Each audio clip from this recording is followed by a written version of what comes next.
Good morning વિદ્યાર્થી મિત્રો, આજે આપણે ગુજરાતી ધોરણ 10નો અભ્યાસ 1 વિશે અભ્યાસ કરશું.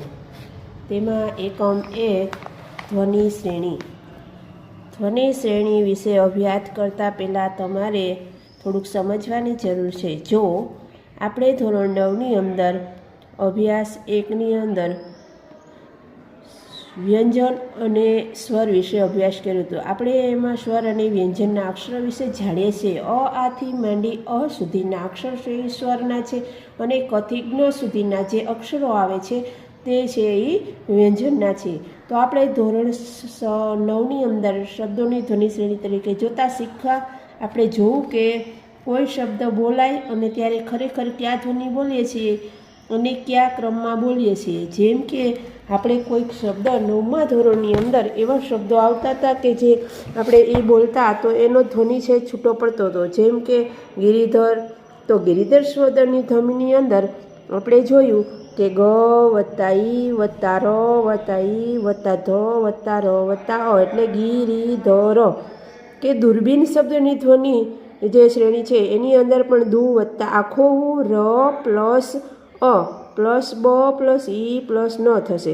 તો આવી રીતે આપણે ધોરણ 9ની અંદર ધ્વનિ શ્રેણી વિશે આપણે જે અભ્યાસ કરતા હતા એના વિશે આપણે ઘણું શીખાતા. તો ત્યાર પછી હવે 10ની અંદર આવે છે તો આપણે જે શબ્દ આવે છે વહાલો શબ્દ.